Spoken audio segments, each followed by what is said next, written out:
Another Ramadan is refreshed by Coca-Cola and nourished by Checkers Custard.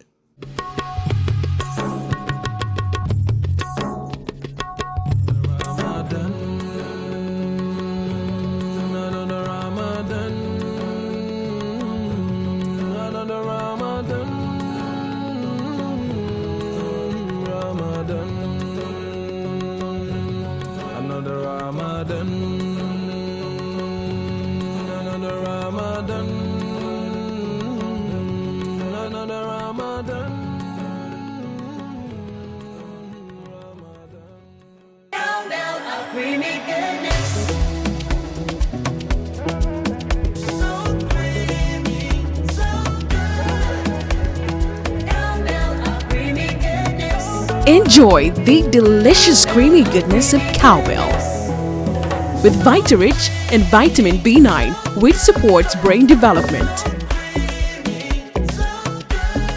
Cowbell, so creamy, so good.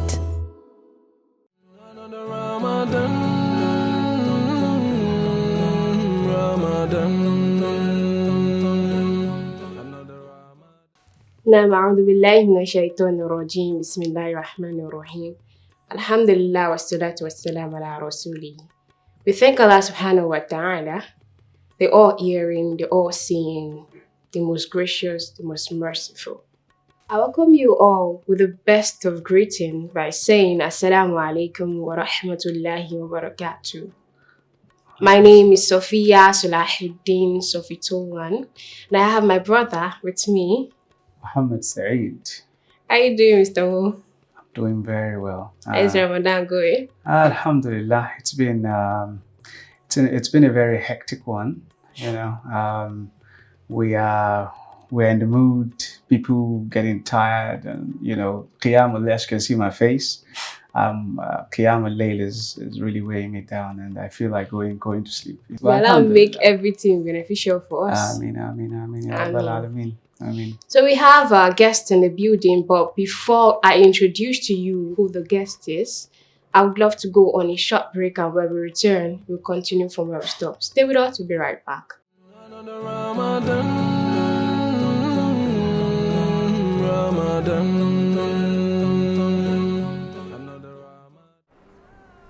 In Ramadan, we are all connected.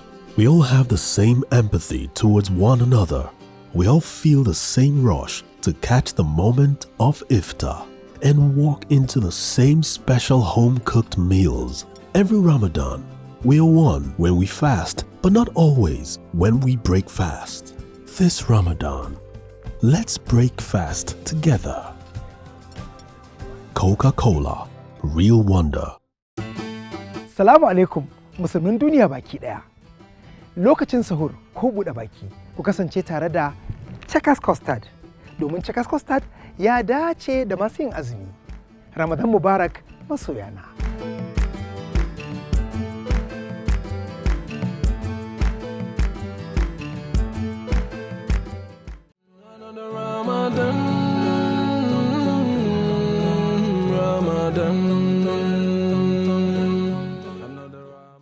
welcome back to the talk segment of Another Ramadan TV Series.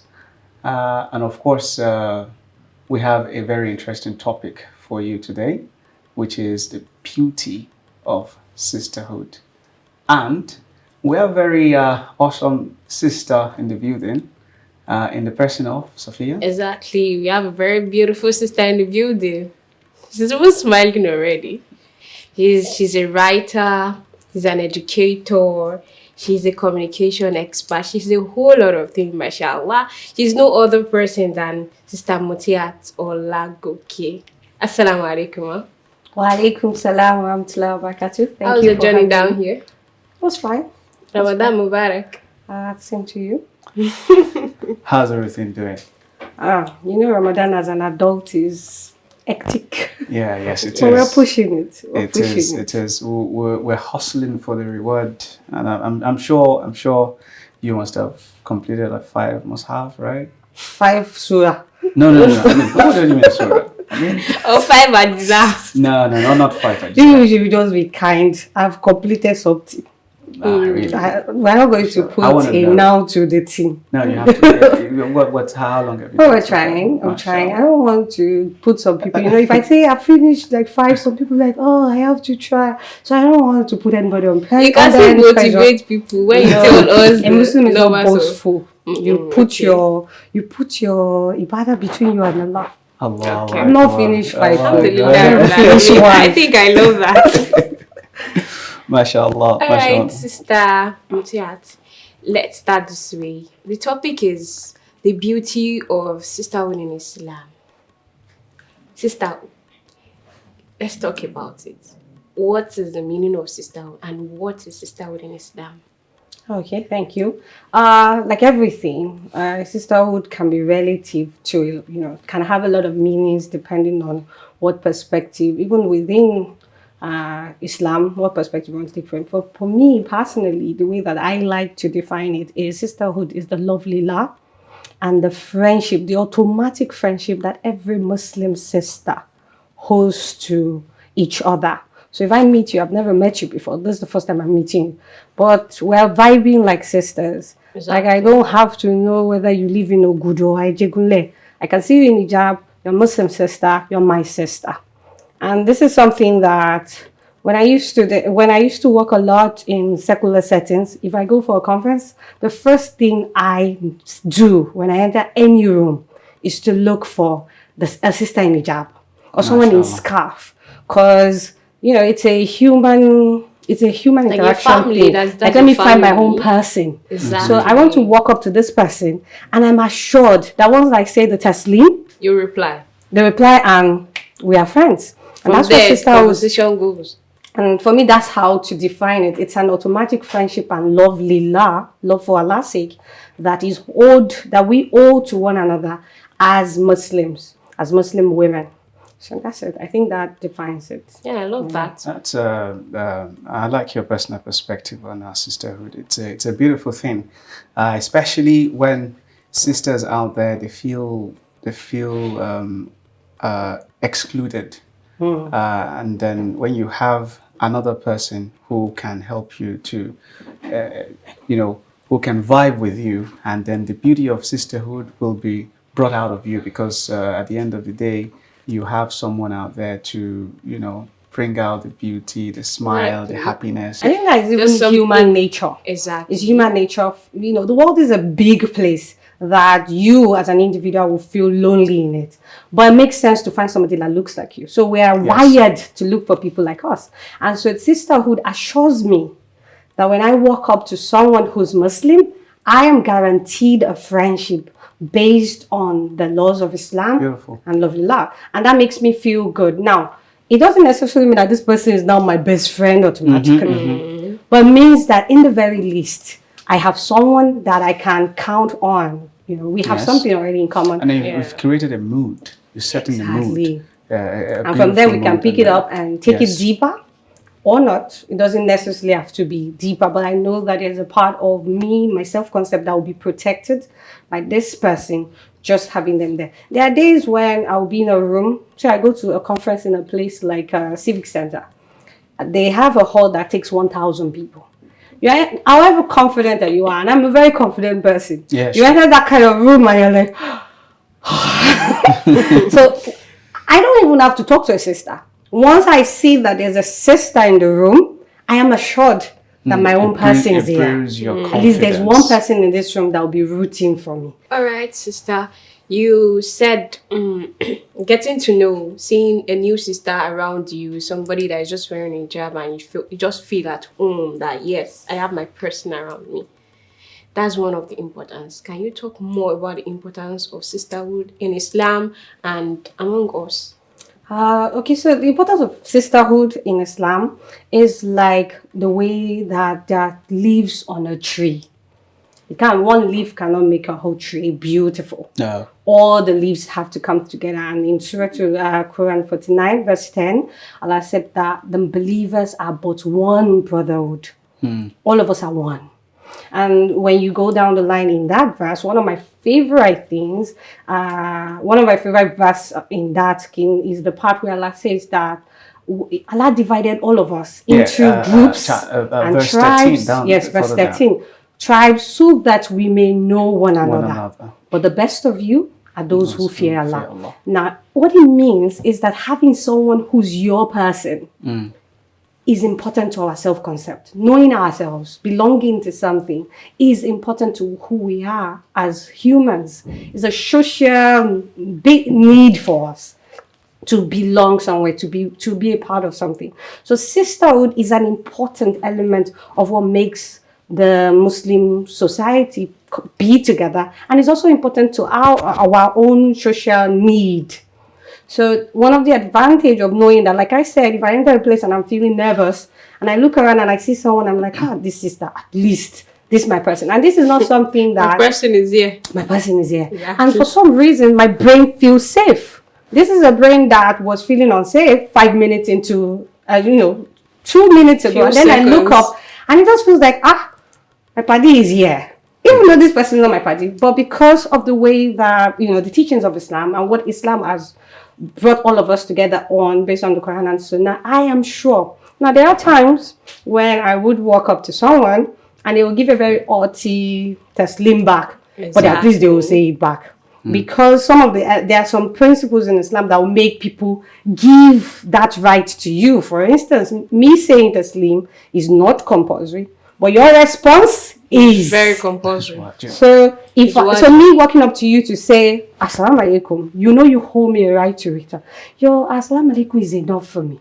And by the time I smile, and you're like, okay, who is this? I don't know. But talk to she's a Muslim sister, and that so it makes us feel safe. So it's good for us. And there's this psychological research that I don't know. It's going on about how women live longer than men because they have social groups. Men are mostly, a lot of them are very lone rangers. Every time. But you see women, you move into an area, the wife is the first person to know everybody in that street. Sure. And then she's in one group or the other. And that coming together that women have, like in the olden days, our grandmothers would form that group at the river when they go to wash plates. Now people are forming it when they take kids to school. Yes. So so many group chats. So many group chats. Many of these men are on the chats, but they are not chatting. But women were there, we're chatting. There are times when I'll be on 3 chats at the same time. And I will tell you, on this group, this is what makes us together. And on this group, this is what we do together. And they will put contributions, reasonable ones, and things. And we're able to do so many things together. So what is believed is that when women have circles, they are healthier mentally, spiritually. Yeah. You have a place to go and vent, and people are coming to come and say, this is Ramadan, and while you're thinking, I'm unable to read, I've not been able to finish Barkhallahufeekhum since I started. The moment you share that on a group of 250 women, and then 10 people say, my sister, you have a Barkhallahufeekhum. And I mean, it's Bismillah or Fatiha that I have. It makes you feel like, I'm not alone. So you're not alone. So sisterhood, but you still see somebody that finished like 3. And they have their own group. And then, when they talk, you feel motivated. Then that would ginger you to say, if Sophia can do it, Mutiat can do it too. So sisterhood is, it's good for our mental health. It helps us achieve our goals. And my favorite part of it is also that along with all the goodness in this life, we're promised that I think out of 7 people or 8 groups of people that will be under the shade of Allah on the day of Qiyamah, the people who love themselves for Allah's sake will have a shade. So I'm thinking two people who love themselves for the sake of Allah will have a shade. So you're already thinking that should be the main drive, the sake of Allah. It's one of the many. Of course, she used the word the other time, sister, love. Yeah, I like that word. That's a cool, very cool one. I'm very particular about saying love lillah because we're Muslims first, and everything starts with intention. And a lot of people will tell you, I've been burnt, sisterhood, sister wound. That's the word you hear, sister wound. And I think the reason we have a word like sister wound is because we're not loving ourselves lillah. Sorry to cut you short there. Of course, with brothers, there's a lot of wounds. A lot of wounds, really. We're trying to get to understand within the sister circle Do you also have some sort of mishaps among each others? Because of course, I mean, among brothers, we have, mishaps, and we throw some punches, and To then build we on that reconcile. question, to build on his question, how do we treat other Muslim sisters? Do we have wounds? Really? Mama is my friend and he knows that we have wounds. Yes, we do. And I think that it comes with every human interaction. And, a very complicated way to explain it is that everybody is carrying a wound in themselves, in them. And so by whether consciously or unconsciously, every interaction will have somebody touching that wound. And I think that one of the things that causes it the most is that we think because we love ourselves, because we're Muslims, and how can a Muslim sister, we don't expect any conflict. But conflict is a way of the world. Part of it social is a interaction. human thing. Yeah. Personally, as a person, I'm very, I don't mind confrontation. In fact, I like conflict because conflict shows where we need to do better. Unfortunately, many of us were raised in homes where conflict were not permitted. So people come to groups, and when there's any issue of conflict, you see all sisters saying, let's put it under the carpet. And the problem with that is that the thing continues to build up, because when you don't deal with when you don't resolve it, it continues to get worse. It's and recurrent. That's where I believe that the wounds come from. So by the time you've built something that's been pulling under the carpet for a long time, eventually somebody is going to fall on the carpet and everything will burst and the wounds start to come out. However, despite that, one of the greatest lessons that I learned with my biggest trial with Sisterhood was understanding that Shaitan's favorite thing is to disperse us. True. So Yeah, that's true. I remember lying in my bed That and guy, crying. that's all he does. I just scatter us because he knows that together we are formidable. Yes.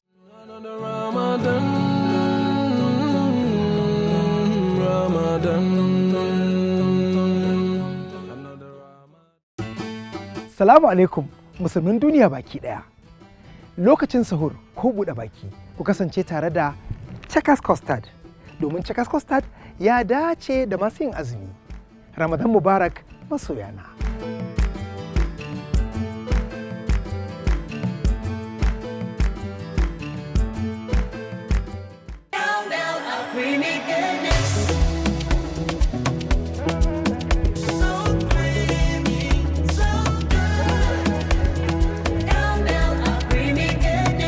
Enjoy the delicious creamy goodness of cowbell. With Vitarich and vitamin B9, which supports brain development. Cowbell. So creamy, so good. In Ramadan, we are all connected. We all have the same empathy towards one another. We all feel the same rush to catch the moment of iftar and walk into the same special home-cooked meals. Every Ramadan, we are one when we fast, but not always when we break fast. This Ramadan, let's break fast together. Coca-Cola, real wonder. Shall we make this days count for good? Be better Muslims. Wa alaikum salam wa rahmatullahi wa barakatuh.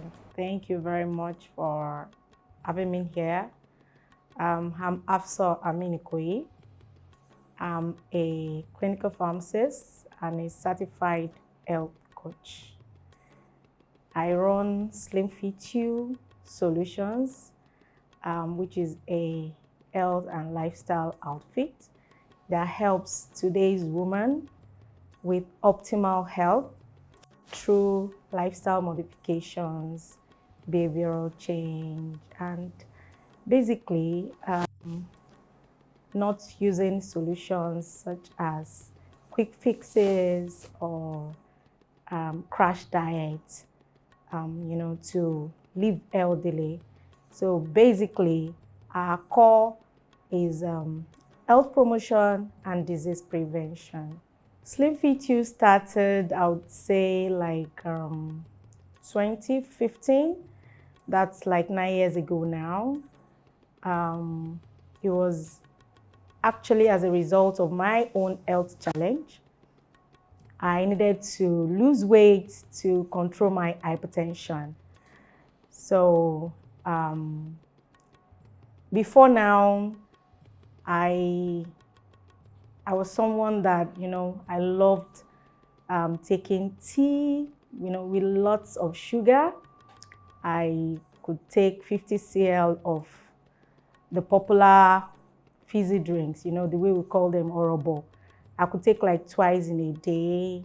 I loved taking bread and all of that.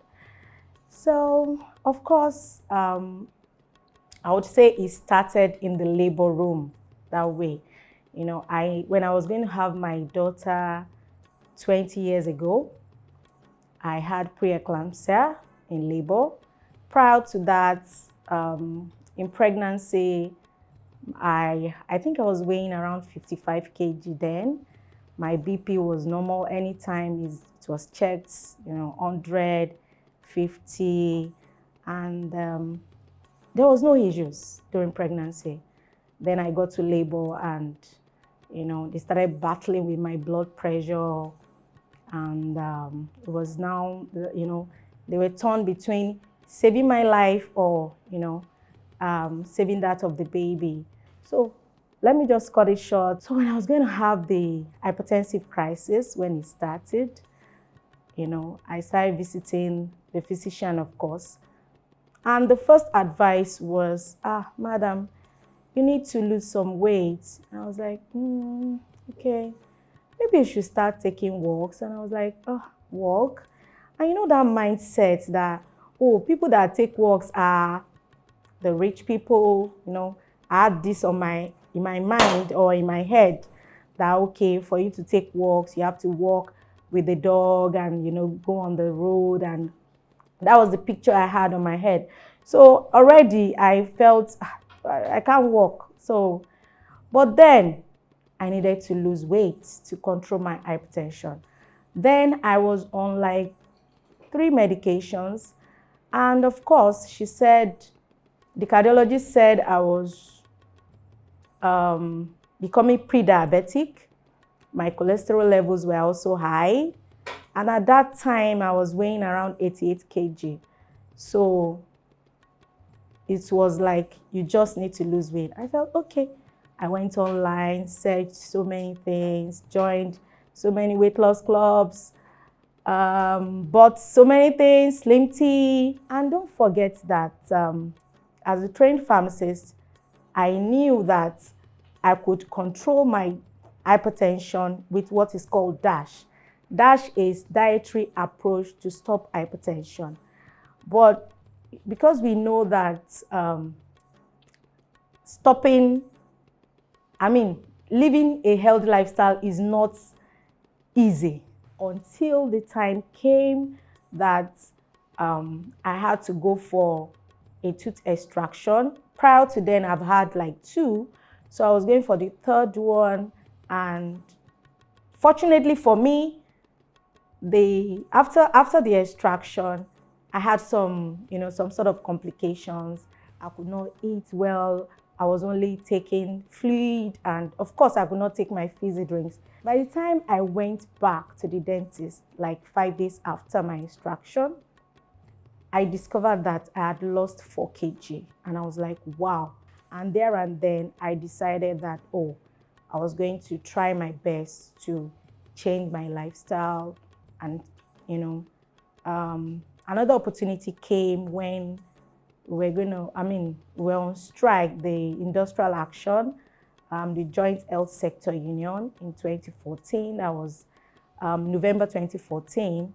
So I started exercising with the lifestyle change that I said I was going to have. So I started taking walks. I, of course, went online, saw other things that I could do. A friend joined me, then we felt, okay, let's share what we're doing. And at that time, that was when WhatsApp just started. So we formed a group of 2. And by the time I felt, oh, let me add this my friend that also needs to lose some weight. I added her. She too said, add this friend. And we started adding until we had 100 in the group. And I felt, okay, let me just name this group the Achievers. And really and truly, we achieved weight loss in that group by my guidance. By March the following year, 2015, I had lost 21 kg. So I felt, wow.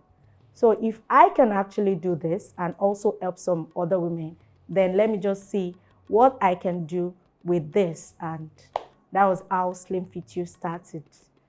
I went for certification with the American Council on Exercise to become a certified health coach. And I did some other some other courses on weight management, behavioral change, so that I could help other women like me to achieve optimal health, especially those that have the kind of condition I have, that's hypertension. So after then, I registered Slim Fit You as a business. Like I said, it was basically, I would say it was a WhatsApp business kind of thing when it started. And I was actually taking people online, doing different programs until 2021, when we got our wellness hub on Ogulano Drive in Surulere. I started this because of my own health challenge, and the passion was actually there to help people. And because of my training as a pharmacist, you want to help people.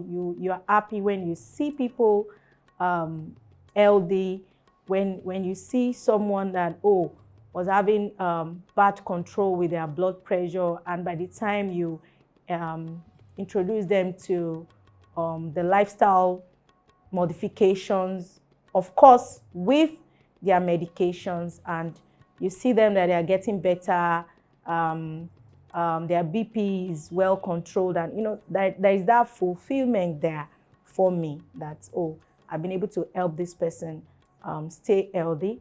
Let me just chip in here that we have clients that use HMOs with us. So we have we provide services to the enrollees of some health maintenance organizations. Why female only? When I decided to start living elderly, to start exercising and all of that, there was nowhere for me to go because of the fact that I'm a Muslim woman. This is the way I dress. I cannot exercise in public places, especially in the same room as the male. So that inspired the idea of having my own gym, which of course I won't be the only person using the gym. I want other females to have other females like me, not even those that are not necessarily covering up like this, but the conservative woman who feels she just wants a space where it will just be her, the female only. Be better Muslims. Okay, so this is the Slim Fit You Elder Place, where we have the Slim Fit You gym exclusively for women at 85 Ogunlano Drive, very close to Masha Roundabout. You can still join us here every day to work out. We have 2 certified trainers, and we have women just like you. We share the same feelings, the same thoughts, the same ideas as you. Come around and work out with them so as to be happy, fit, beautiful, and to be alive for yourself and your family. Another Ramadan is refreshed by Coca-Cola and nourished by Checkers Custard. The holy month is here again, praising Allah day. From dawn to dusk we fast and pray, we shout and put to chain. Bring out the lanterns, light up the dams, we connect with the Quran. Do not even speak ill of your brothers and sisters.